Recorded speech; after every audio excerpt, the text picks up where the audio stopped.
Hello and welcome to Exception Handling.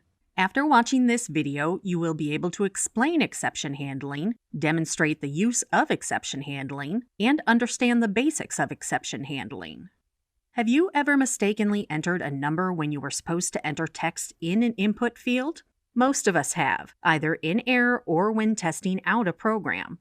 But do you know why it gave an error message instead of completing and terminating the program?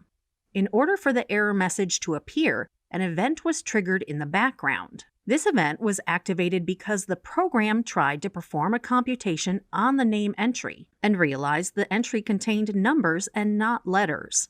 By encasing this code in an exception handler, the program knew how to deal with this type of error and was able to output the error message to continue with the program. This is one of many errors that can happen when asking for user input. So let us see how exception handling works.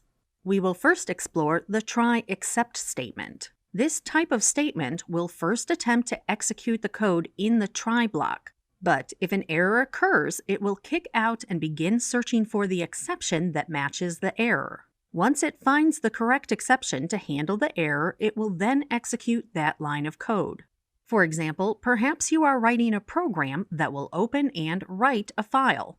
After starting the program, an error occurred as the data was not able to be read. Because of this error, the program skipped over the code lines under the try statement and went directly to the exception line.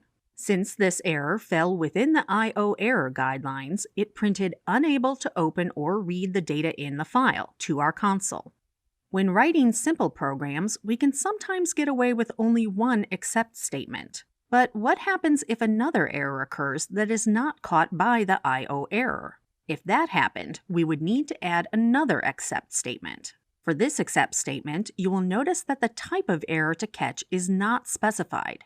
While this may seem a logical step so the program will catch all errors and not terminate, this is not a best practice. For example, perhaps our small program was just one section of a much larger program that was over 1,000 lines of code. Our task was to debug the program as it kept throwing an error causing a disruption for our users.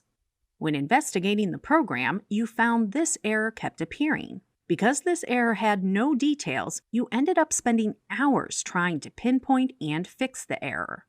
So far in our program, we have defined that an error message should print out if an error occurs, but we do not receive any messages that the program executed properly. This is where we can now add an else statement to give us that notification. By adding this else statement, it will provide us a notification to the console that the file was written successfully. Now that we have defined what will happen if our program executes properly, or if an error occurs, there is one last statement to add. For this example, since we are opening a file, the last thing we need to do is close the file. By adding a finally statement, it will tell the program to close the file no matter the end result, and print "File is now closed" to our console.